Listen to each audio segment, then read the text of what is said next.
Welcome everybody to Strangest Species episode. I don't know what number, but the Halloween special. Those are my lightning sound effects. I could tell. We don't have a fancy soundboard. That was just me. Oh, I think they could tell that that was just you. I think Well, so. welcome everybody. I'm your host, Mike Davis, with the lovely Ethney Davis. How you doing, babe? Good. Really good. It's been a busy weekend. Has been. Yeah. We have been kicking butt at Halloween stuff all weekend. Yeah, we've got some serious Halloween spirit, I would say. We won 4 different contests this weekend. We did. We won grossest food. Yep. Well, we came second in costumes. That's true. We didn't win that one. Then we won a spiciest chili contest, which we didn't even put our chili in That category. as a spicy chili, nor do I believe it was spicy, but Well, it had the pepperoni in it, so I think it's an Italian it was chili. an Italian chili It's like that a pizza actually chili. Yeah. That actually a friend of ours back in Boise when we were in college there had made for another chili cook-off and had won. So I just used her recipe. This is what I think happened. I think the judges liked it, but it didn't win the category that it was in, so they bumped it to another category. Maybe. I think that's what happened. Because I know that a couple of the judges were like, I really like that one. It has no beans in it. Yeah. And it just has a fun, unique flavor. So anyway, when we got the award, I was like, did you put it in that category? Mike's like, I didn't put it in that category. But we were honored to win. And then our pumpkin won first prize. Yeah. It was a sugar skull. Yeah, Dia de los Muertos. Dia de los Muertos. Yeah, it was really fun. 2 parties, 2 nights in a row, 2 different costumes. All the kids were with us in one. It was just a lot. Adult party on Friday. So busy. Kid party Saturday. And then scary movie too. Oh, yeah. Yeah. So, Ethney, if you listen to this podcast at all, if it's your first time, welcome. But Ethney hates all things scary. So once a year. She will watch. I like scary movies. So once a year, she will watch one with me. But I have to be really, really, really careful what I pick, or it's just not even worth doing it because it's so terrible trying to watch it with her. I just basically hide my head under the blanket the whole time and like, tell me what's happening. Actually, don't tell me what's happening. I don't want to know what's happening. So, but I am a good sport. Yeah, you are. And you are very respectful of not terrible. Yeah. So this year we watched one that I had never even heard of before. I will admit, and some of you will probably think less of me for this, but that's okay because you can't think that much less. I really like found footage films. I'm a child of the Blair Witch era. That movie had a lasting impact on me as a child.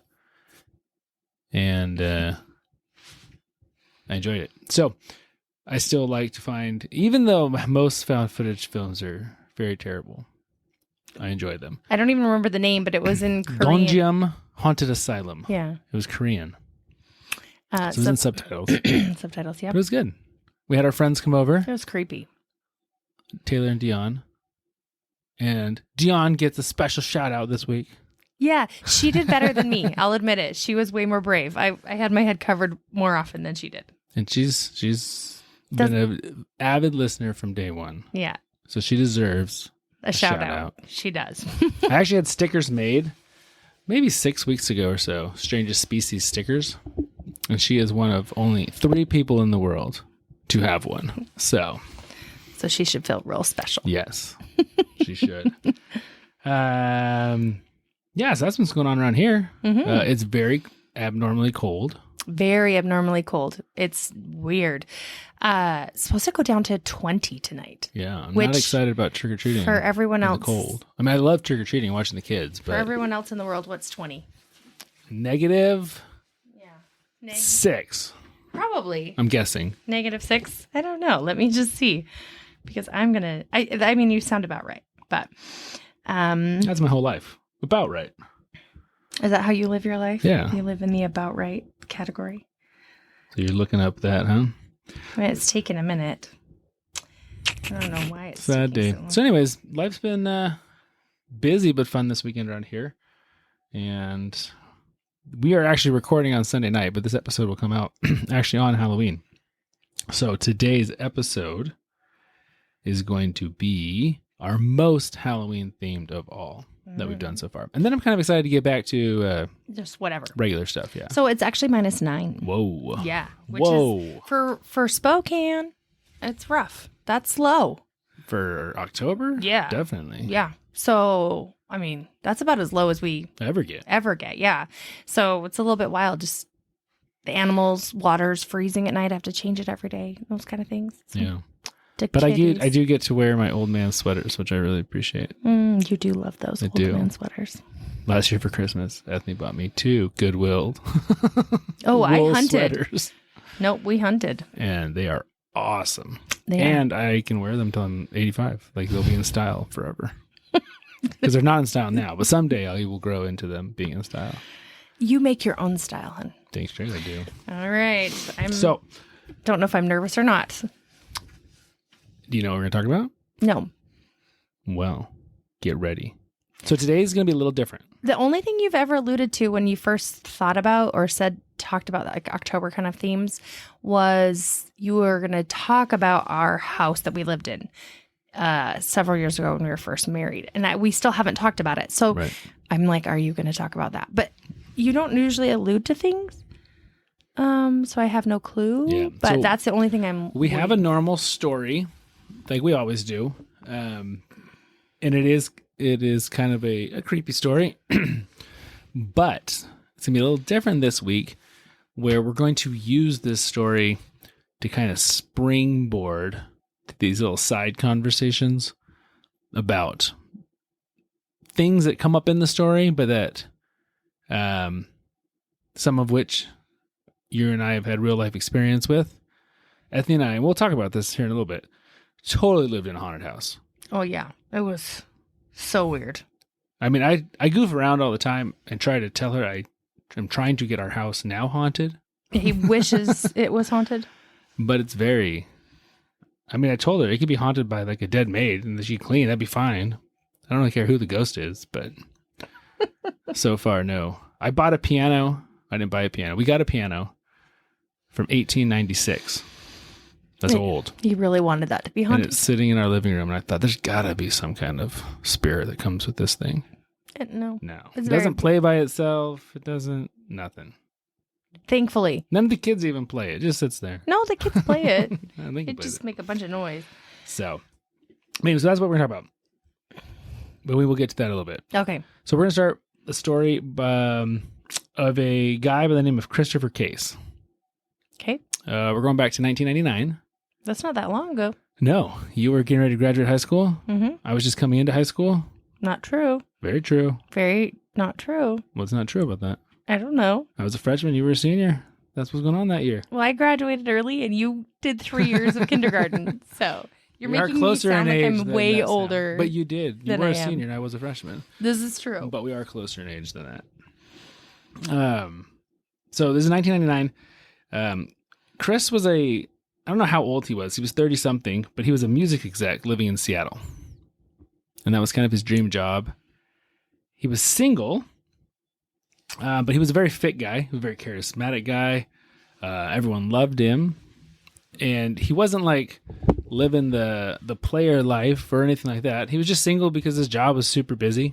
He was on the road all the time, flying around the country. And he really liked his job and he really liked his life, and he didn't really have a lot of time to settle down and have, commitments.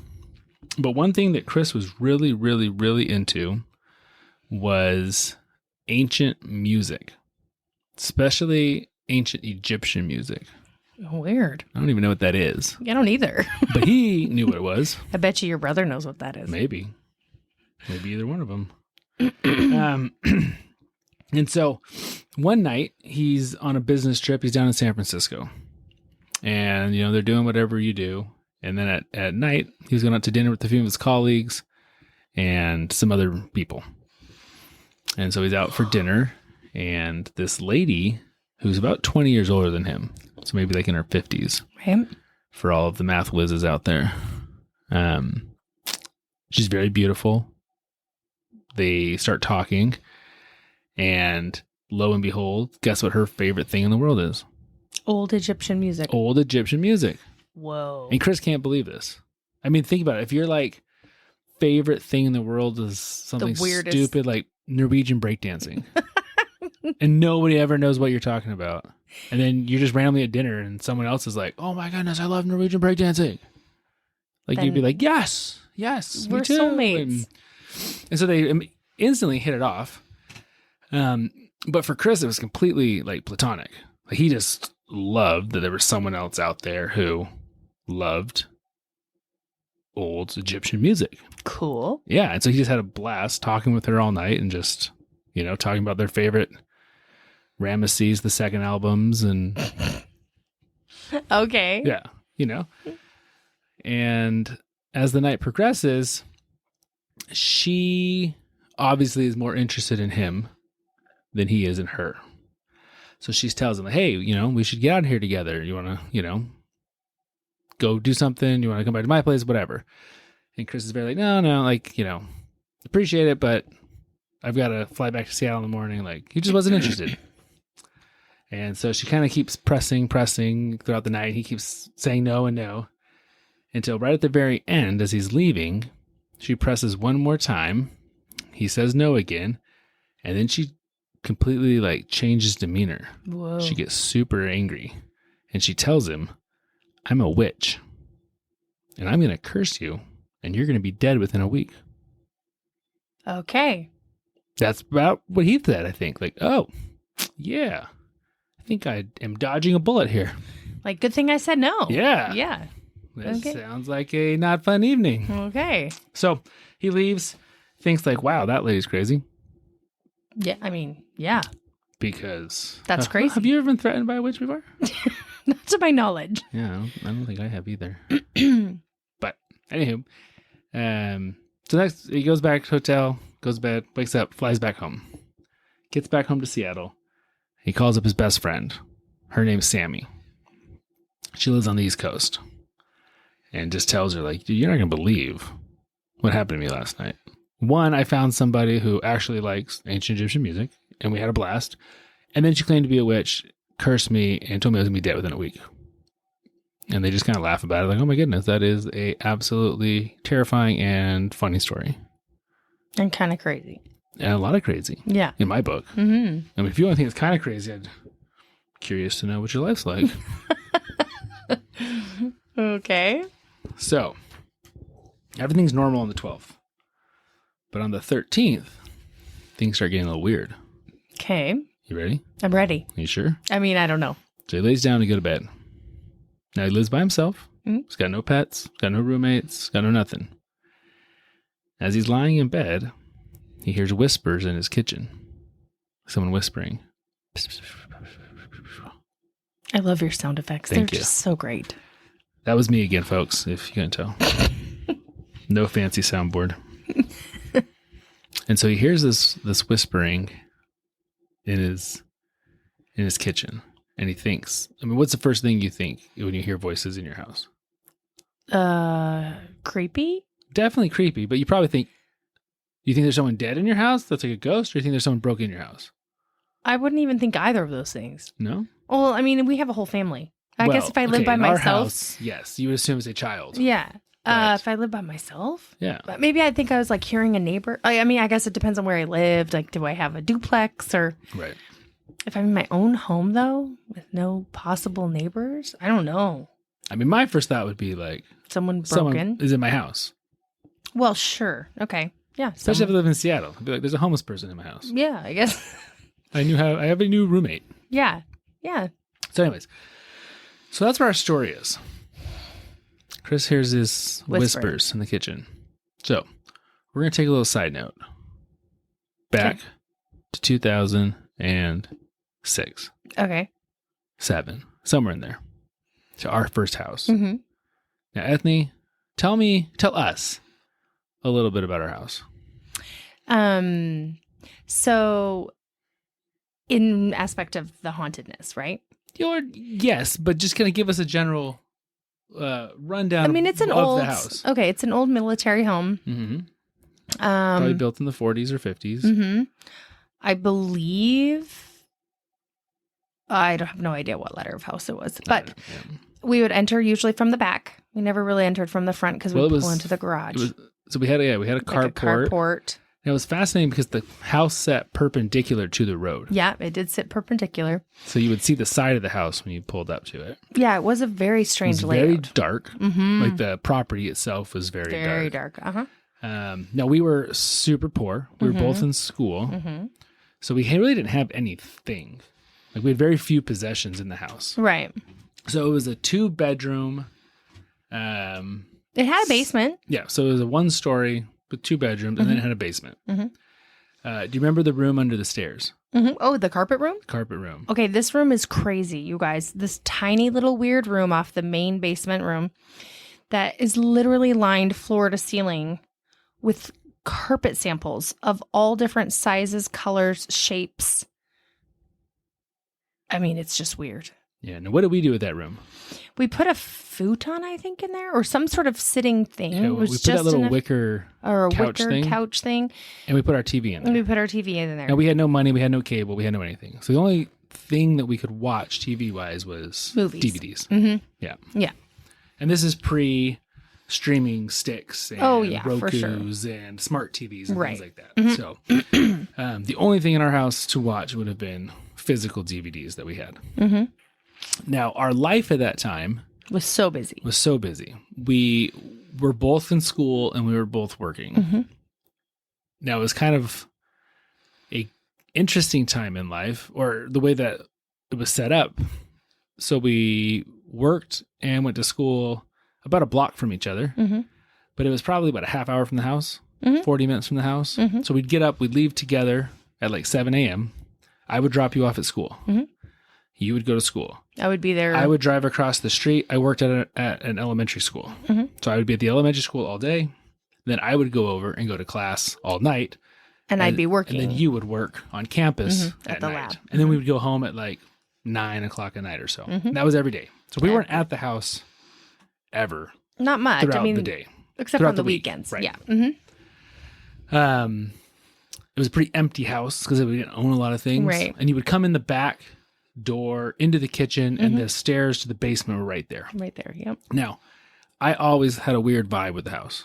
Yeah. Like, it just felt weird. It did. Now, when I say that it was haunted, I say that because weird things happened to us there that I cannot explain. So many weird things. Do I really believe they were spirits of dead people?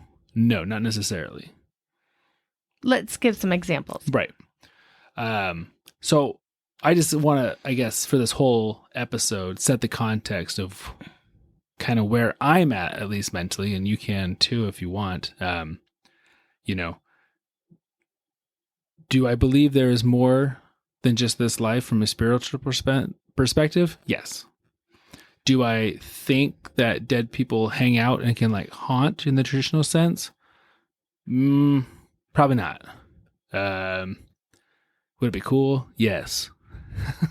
For you. Only for you.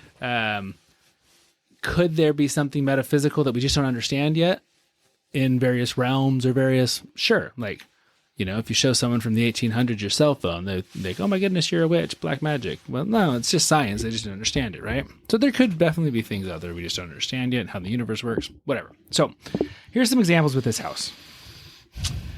It was not uncommon for us to leave, come home, and there to be various electronics on loudly when we would get home. Well, mostly just the radio. Just the rest, true. Mostly that stereo, that big This is back in the day when you had stereos. Yep.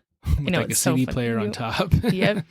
Just usually that big stereo. And we had legitimately never, and I say never, turned it on to get ready that morning or anything.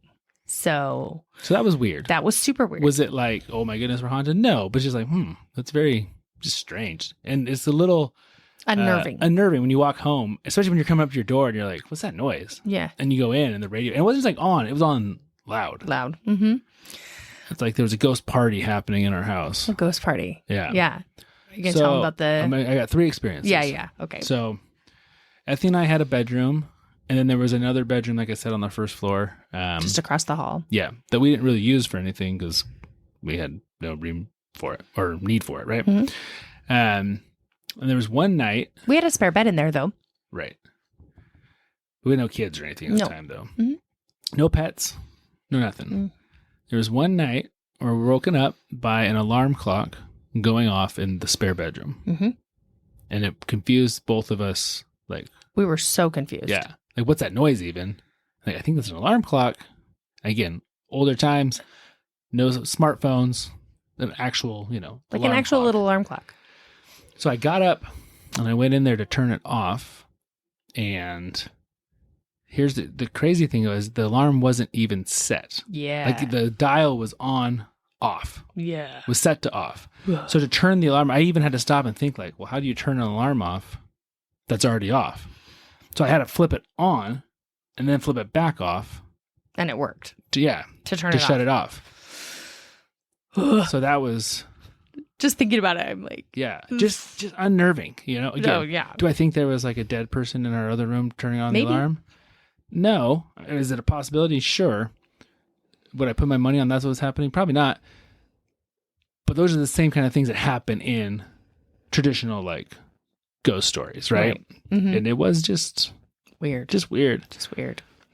And then there was another night where Ethney woke me up. Yeah. And she's like, Mike, I hear voices. Someone is downstairs in the basement talking. Much like maybe Chris here, like you hear these voices and you're just like, what in the world? And sure enough, I could totally hear them too. Like there's people having a conversation in our basement. Mm-hmm. Do you remember this? Yes, I do. Obviously, I know you remember this. I'm looking at your face. I know. I'm like, just talking about it makes me feel yucky. And then we just chalked it up to... No, we didn't chalk it up to anything. You said, Mike, get your butt out of bed and go downstairs and find out. No, but as we were talking to each other, did we say like, well, maybe we left the TV on downstairs? And then we kind of racked through That is true. It's the only thing we could come up with, right? Like... Yeah, like we were racking through our brains like, well, we did kind of fall asleep watching that show. Maybe we left it on. Sometimes the radio clicks on. Maybe yeah, so... The I don't TV know, and DVD player turned on anyway, in the weird carpet room downstairs. I didn't know if I should just stay in my bed because I was afraid to be alone or if I should go with him because I was afraid to go down there. But I think it's a conundrum, really. Yeah. Think about it. I think I just stayed in... You definitely stayed. I think I stayed in the bed. But just, even I can vividly remember like going through the kitchen to... The stairs. The top of the stairs, the dark stairs down into the old crappy basement, Pitch black down there. And, listening for these voices and not hearing them. And I went down and turned everything on, like lights and stuff, and there was nothing. Nothing was on. Nothing was on. It wasn't the TV was even on. So no TV player was on. The weirdest. Like a shared hallucination. That was the weirdest. But it was so distinct and clear. Well, it was so clear because, I'm a pretty deep sleeper. And to kind of be aroused from my sleep to hear these voices, it wasn't like I would say a muffle. Like it was like a distinct voices, but you still you couldn't understand exactly what they were saying. Right. It wasn't like it was right outside your door. It definitely seemed like it was coming from the basement. Like 100%. It didn't seem like, okay, are we confusing this with someone... outside down the street, or could it have been? Maybe, but it definitely seemed like it was in the basement. Yeah. Oof. We didn't live there very long. Thank goodness. Goodness. So we definitely had some. Anything else that you can remember happened in that house? I can't think of anything when I was going through. No, I think the stereo happened multiple times. I think so too. The alarm thing was only once.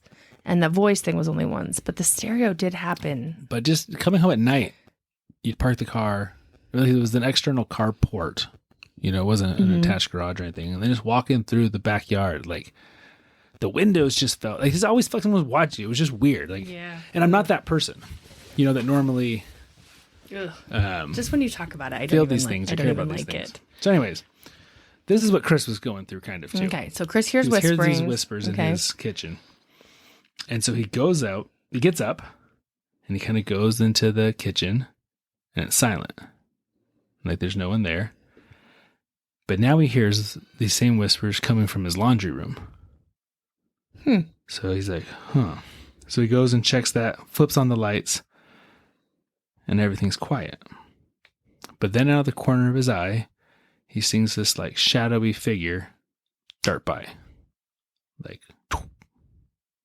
Like that. Did you get that? I got that. Okay. And he's afraid someone's in the house. So he just starts going on, flipping all the lights on. Pop, pop, pop, pop, pop, pop, pop. Can't find anybody. Okay. And so he stops. Lights are on in the house. He's trying to get his bearings. Kind of like, okay, what is going on here? He stops. He's listening to see what's happening. And he hears the whispers again. But now they're in his bedroom. Which is the best place to have whispers. Yeah. Or the worst. There's no good place for whispers, if you ask me. And so he ends up spending the whole night chasing down these whispers and these little dark shadows. It's like he sees them in his periphery, but he can never catch a full vision of these shadowy figures darting around his house. So then because he's up all night, he's, going to lose his marbles. That is going to play into it here. Yeah, because sleep deprivation never helps with... It doesn't help anything. Yeah, anything. And so, again, now, side note again, shadow people. Very, very, very common phenomena experienced across all cultures, all over the world. I am very fascinated by shadow people. By the concept. Again, because it's such a universal... Have you not experienced a shadow? So I have. Yeah, I have not. And we'll talk about that here in a second, too. Okay. But if you go to YouTube, and again, obviously I understand on YouTube, a million things can be made up. But there's so many of these videos of people, and a lot of them aren't even like ghost hunters or anything like that. They're just random people filming random things in their lives. And these shadow figures place, it's the same thing over and over. Like the way that it manifests. So many times it's like this little shadowy head around a corner that darts back, or something like that. And it's just, something doesn't sit right with me. Again, that it's, are there lots of people out there making that crap up? Sure, I understand that, but there definitely seems to be just enough continuity, again, across so many cultures and peoples. I don't know. It just seems like there's something to it. There could be. Again, not saying that it's the spirit of a dead person. I mean, maybe it's some, Einsteinian parallel universe. I don't know, but there is a very common shadow person known as the Hat Man. Have you heard of the Hat Man? Only by you, honey. Only by me. Well, because you are my source of all things. That's true. I'm like a walking Wikipedia. Oh, a walking encyclopedia. No, it's like Wikipedia because it's not really that accurate. Yeah. Okay. Sure. So, the Hat Man is a shadow person that is again experienced across many cultures and times and blah blah blah. Of a shadowy figure that appears at night, wearing almost like a flat-brimmed style hat, kind of like the guy on the Quaker Oats oatmeal carton. I like him. Yeah, only it's a black silhouette, right? Now, I have experienced this myself in 6th or 7th grade.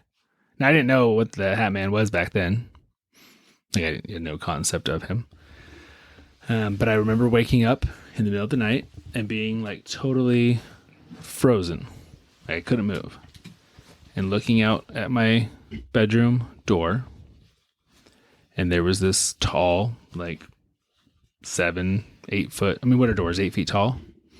Yeah, I think the average. So 7 7-ish foot tall. Mm-hmm. Man. Gangly, tall figure.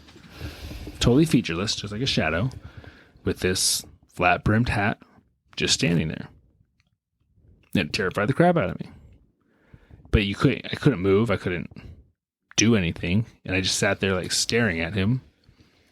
And then eventually you fall back asleep and then that was it. Nothing happened to me. You didn't You only saw him once? Yep. The only time I've ever seen him. Later on in life, I found this is a very similar thing that happens to lots and lots of people. Right. Now, again, do I believe, if I had to put money on what it is, probably not some kind of paranormal entity that haunts middle schoolers. Probably not. Probably not. Probably it's some psychological thing that happens from, stage 4 sleep or, whatever. Who knows? Yeah. Who knows? But it was terrifying. I bet. And we're going to talk a little bit more about sleep paralysis in a little bit. But I am so fascinated with shadow people. Interesting. Yeah. Like they just. I am not. I love I finding want to videos just of avoid shadow it. people. Nope, I do not. I've got a half an hour video that I can't wait to watch. Don't even tell me about it. It just came out. Yeah, don't even tell me about it. I don't want to know. So, anyway, so he sees these shadow people darting around his house.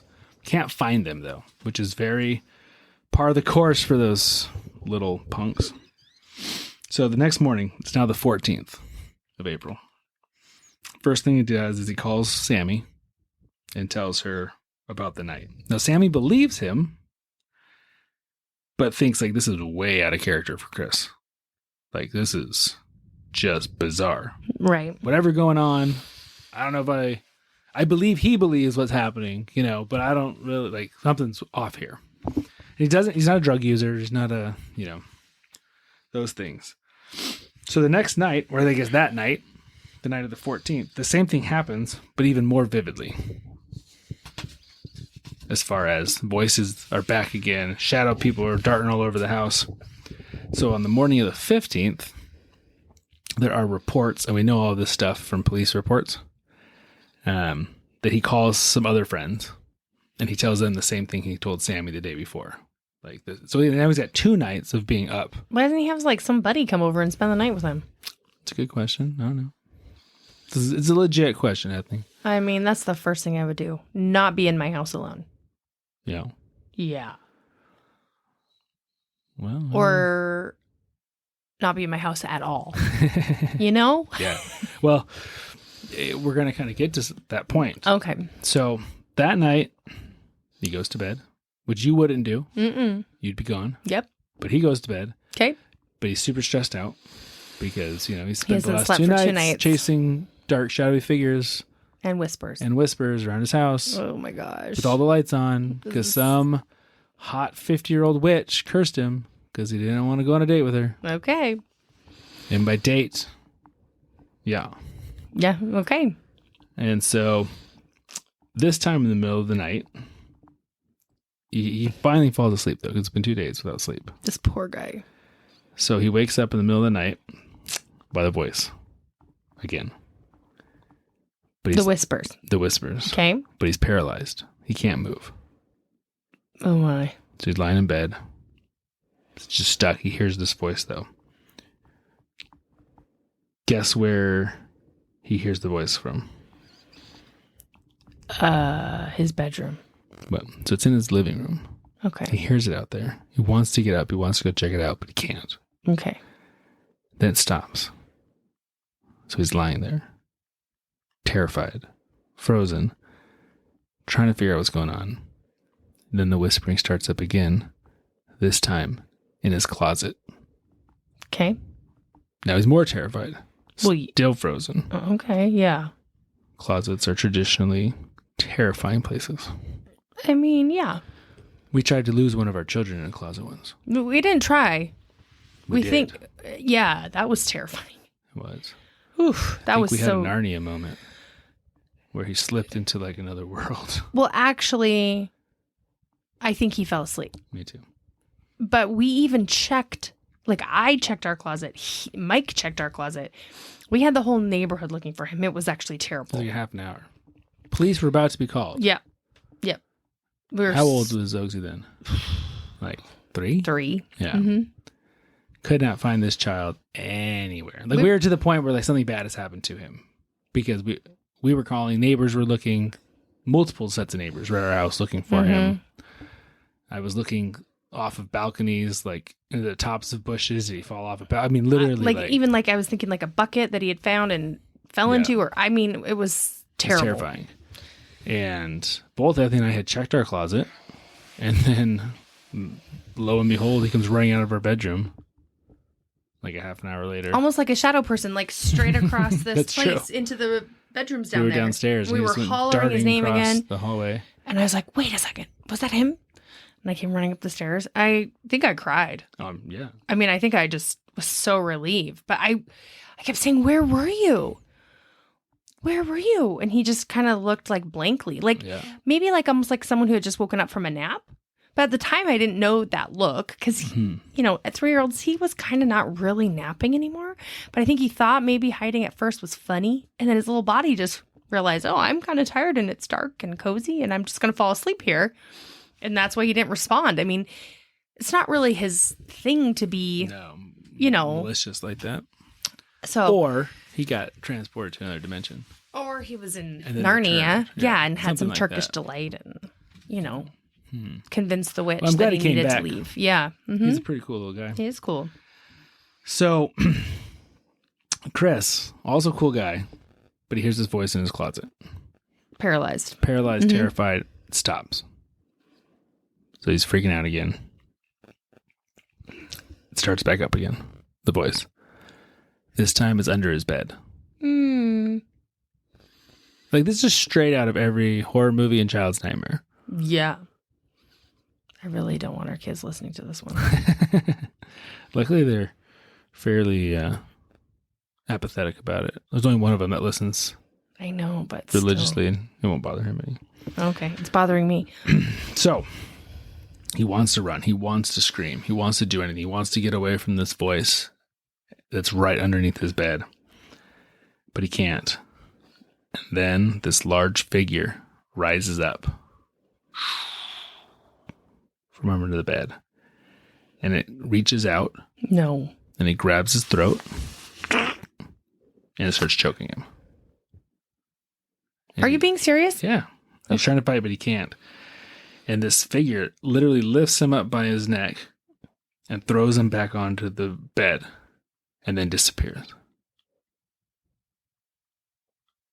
Is he still alive? He's still alive. So, last side note of the night. Sleep paralysis. Very legit clinical thing that happens. I want to read a little bit about it here, okay?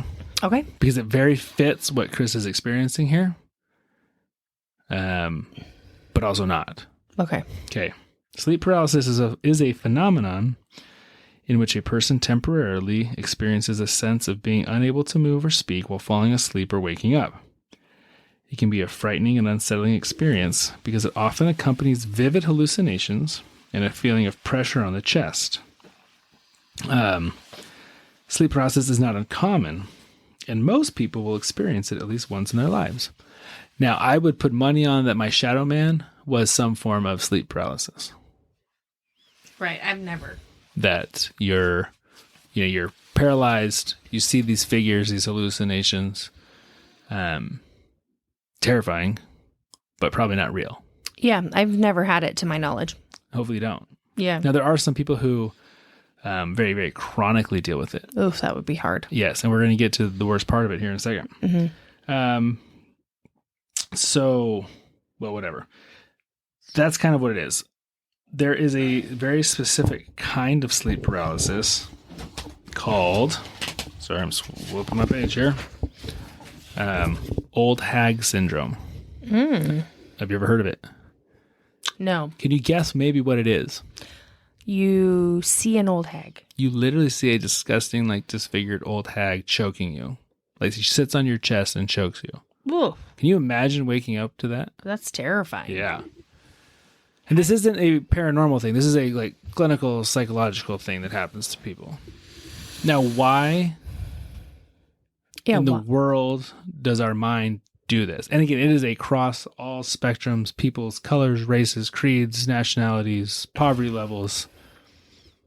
I don't know. I mean, like, what would be the point of your brain being like, hey, let's pretend there's this really ugly old woman choking you to death right now while you're sleeping? I don't know. I mean, I really don't know. Yeah. Isn't that crazy? That is crazy. Okay, so there are some people who deal with this all the time. That is... Like, it is a legit feel bad for them. issue in their life. Oh, man. Because you would be terrified to go to sleep. Because even if you knew it was fake in the daytime, or not fake, but, you know. Wow. So, I'm trying to see if I have anything more special about it. No, I don't. Other than, it seems like there's this witch essentially sitting on your chest and choking you. Like I'm picturing the Snow White. Yeah. Yeah. Like that. Apple. Yeah. Yeah. Witch lady. So the cause of sleep paralysis and old hag syndrome isn't really known.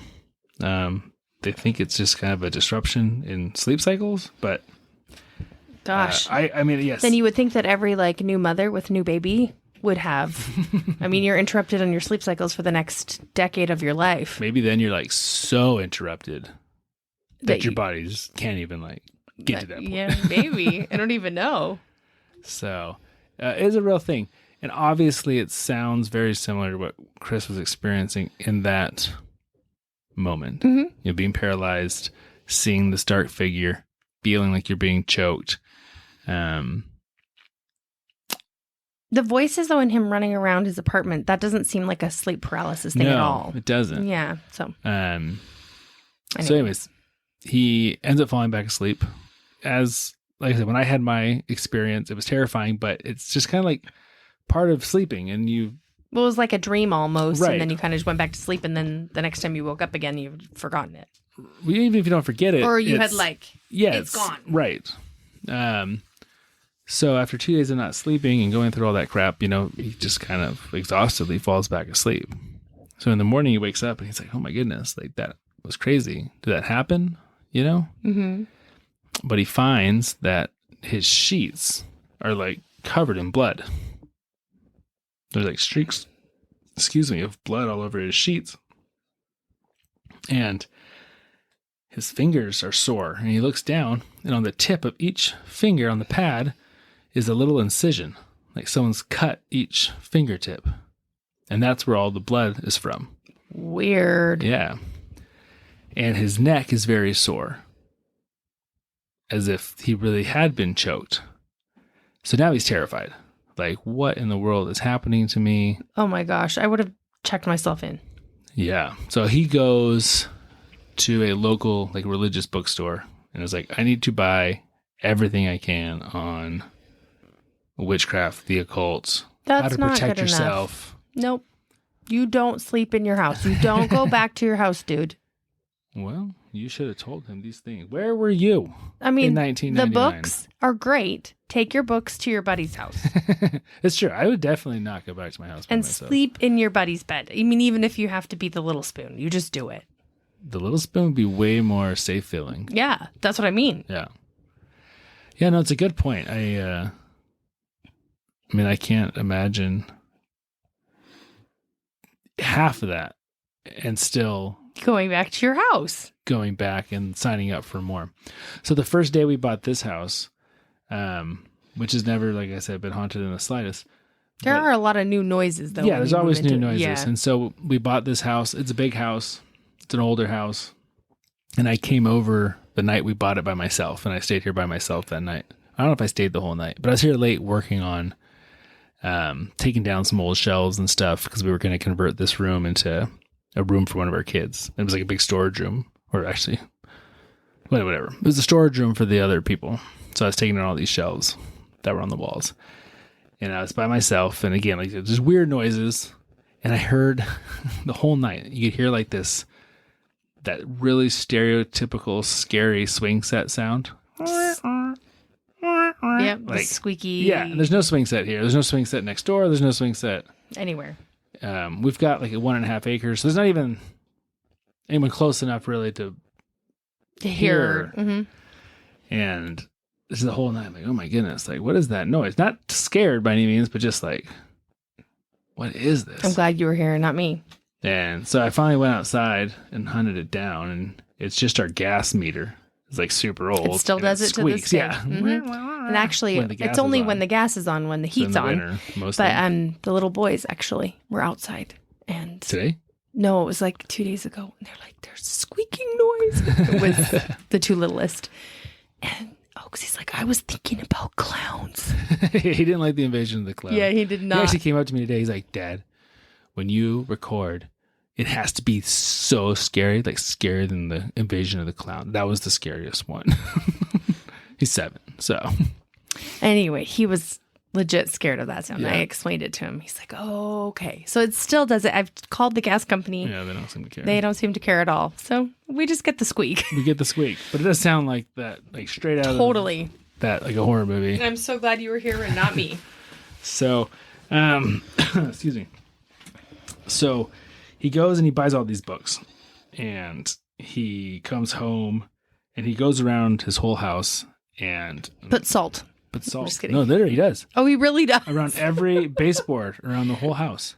This guy And then seriously he puts needs some friends. these piles of salts in various places and Okay. crucifixes all over. He's trying anything, man, you know, any religion, any creed, any whatever. Like, if it's going to help ward off evil spirits, he's down. Friends. But Friends no help. friends, Yeah. apparently. Yeah. Okay. So, on April 16th, we don't know what happens to Chris, but something happens to him that night that causes him to flee his house and check into a hotel. Ethne's just shaking her head. Well, duh. Like, finally. Yes, idiot. Sorry. I mean, sorry. So we don't know what happened because the next day he never calls his buddies. So, again, we're getting all this information from police reports that the friends are reporting that he's in. So, but we know he checks into a hotel. Okay. So April 17th, his friend Sammy calls him but can't get a hold of him.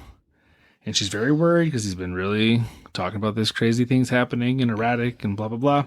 So she calls the police and asks them to go do a welfare check. Like, hey, I'm across the country. My buddy lives by himself. He's been having something going on. I can't get a hold of him. Will you please go check on him?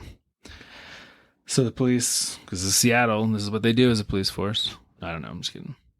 They don't do any real policing. They just kidding. We have a lot of listeners in Seattle. I'm sure it's great. I'm glad I live on my side of the state, though. Do the police show up? The police go and check on him, Okay. but the door's locked and no one answers. Until they just leave. And so they leave and they, say, hey, we tried, but no one was there. Let us know if, he turns up or if anything else happens and blah, blah, blah.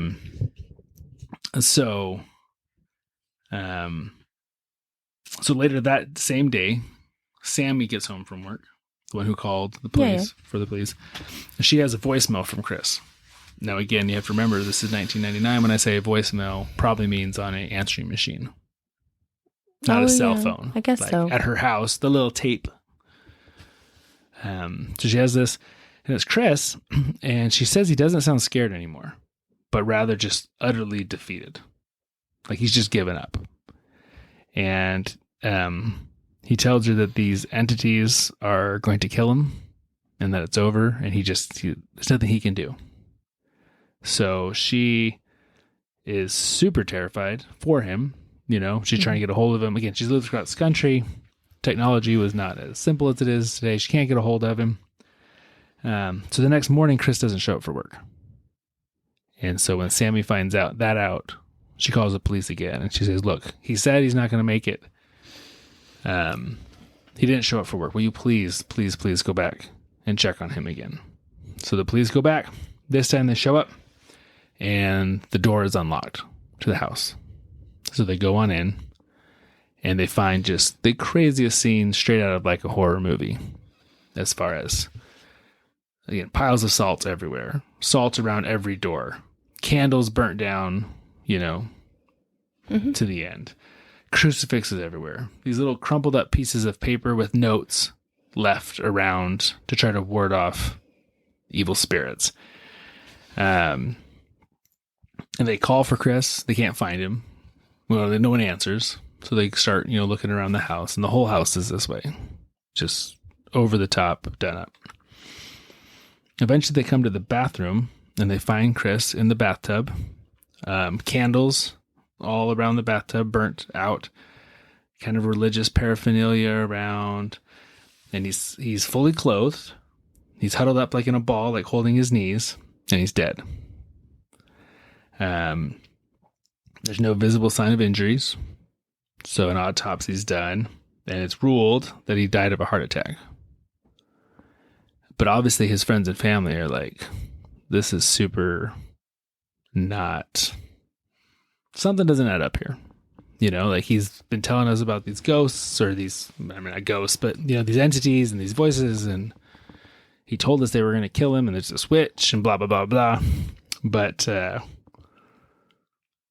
mean, there's nothing they can do or prove anything. And it just goes down as like just one of the strangest cases. Weird. Yeah. So I don't know if any of the things were really happening to him. You know, was there really a witch in San Francisco? I don't go to San Francisco because of witches anymore. Well, the fingertip thing on his sheets, like, obviously they found his sheets that way or something. Like, how do people know about that? Did he tell somebody? Well, he must have told Sammy at some point, like maybe on the voicemail or maybe, I don't know. It's a good question. But yeah, it's so strange in the sense of a lot of it fits a lot of the old hag syndrome, sleep paralysis, and then a lot of it doesn't. A lot of it fits just general paranormal, ghosty things that you hear about. Well, and then you wonder, like, the curse, was it real? Right. Because he'd never obviously seen or shown signs of this before, maybe. Exactly. And so it just makes you think, like, I mean, I think you're... There we go. I would like to think that there are not witches out there that can curse you to death for not wanting to, you know, hook up with them. I would agree. And not even that I really even believe in curses at all, but it seems very coincidental. For sure. Right? Yeah, I feel like I'm good at cursing myself, but that's about it. Yeah. So they chalked it up to a heart attack. Like he scared himself into a right. heart and attack, then, maybe? And then that's another, you know, aspect of the whole story is maybe this woman really said this to him. And then it started playing on his mind. And maybe he thought he heard something, you know, or whatever, and just got paranoid. And then he didn't sleep for 2 days. And then he was really paranoid. But if he checked into a hotel, I mean, that's legit. I agree. I'm not saying it's like whether it's real or not. So here's an example. When I was in dental school, I did research with HIV patients. And one of the research studies we did was on barriers to care for HIV patients. What things get in the way of them receiving the care they need? And where I went to school has a beautiful, giant HIV clinic, like specifically for HIV positive patients. And what I found was really fascinating was whether it was a real barrier to care or not. If the patient perceived that it was a barrier to care, it was a barrier to care. Does that make sense? Mm-hmm. You know, it didn't have to be real. If they thought it was real, it was enough to stop them from getting care. And some of them were real and some of them were totally not real. Right. You know, this could be the same with Chris. Maybe he was super tired and strung out. He thought something was going on enough that he thought it was real. And then that perpetuated it. You know, for him, maybe it was really real, even if it wasn't real at all, you know? Right. Yeah, I guess that's possible. It's very interesting. Yeah, it's really fascinating. Kind of sad. Super sad. Yeah. You know? Yeah, a young, successful guy that, I mean, it'd be a terrible way to die. Spending the last week of your life thinking you're battling like demonic entities or, you know. Yeah. And not being, and where do you go? And we both are religious folks. We would have a network we would turn to. You go to friends. You go to friends. You have sleepovers. You have sleepovers. You say, hey, buddy, I've got these shadow figures. You might come sleep on my couch. Seriously? Tell me if you see any shadow figures. Yeah. You can leave the lights on. Totally. Okay, honest story here. No, not story, question here. Let's say I'm out of town. And let's say Taylor's out of town. And Dion calls you and says, Ethney, I'm here alone. I've been here alone for like 3 days. And I see dark shadow figures darting around my house, and I hear whispers, and I can't catch them. Will you come spend the night with me? If you were out of town too? Yeah. I'd have to bring all the kids? No. I have all the kids. We're all at Disneyland. Oh. And Taylor and all his kids are in Germany. Oh, it's just me and Dion? Yeah, for some reason we left you guys home. Okay. We would both go to like Tia's house. No, I'm just saying though, would you? No. She's like, I really want to figure this out. No. I just, see, that's what I'm saying. No. You're like, call your friends. And then your friends are like, screw you, buddy. I ain't dealing with that. But we would not be alone. We would figure out some way to not be all alone. Like, I'm not going to go comfort her. I'm a scaredy cat. But you could come to my house and we could all go to someone else's house. But no, she's like, I need to figure out what's going on. Well, And you're like, I'm not that close of a friend. No, I'm too scared. Like, I'm just going to freak myself out. I can't be any of service to you, but you can come to my house. Okay. Let's see. So maybe Chris was reaching out to all of his friends. Nobody like, wanted to come. Screw that, dude. I doubt it. I ain't dealing with that. I would go for like a few minutes. Yeah, I would totally go. But I would never sleep over. I would 100% go. Would I want to spend the whole night? I don't know. But I definitely want to go see, like, No, I would not. I have no desire to be a part of any of that. No? No, I just want to rescue you and bring you to the light.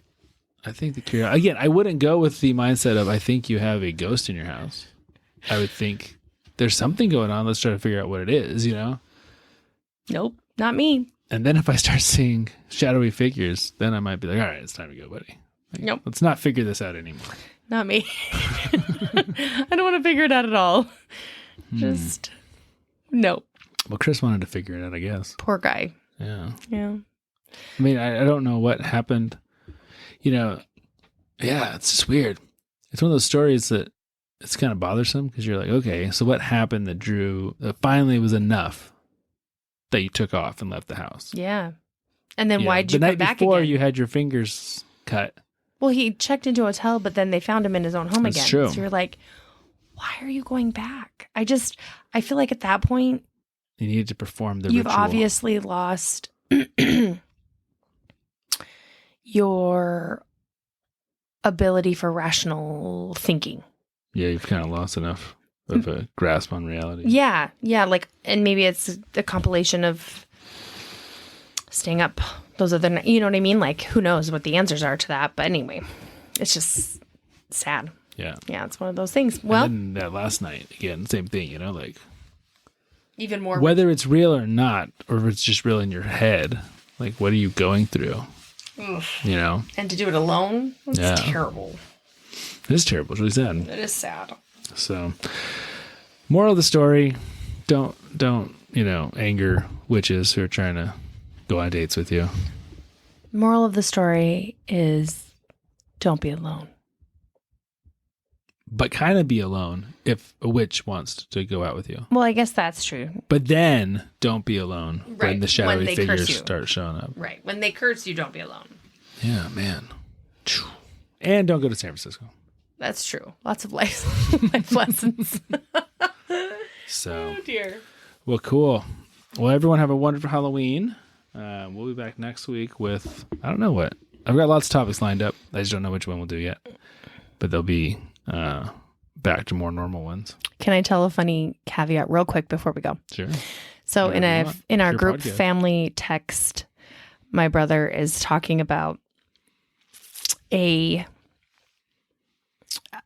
place that you have to go that's like a haunted house that has like a 60-page what do you call it? Like a 40-page waiver. 40-page waiver, whatever he says.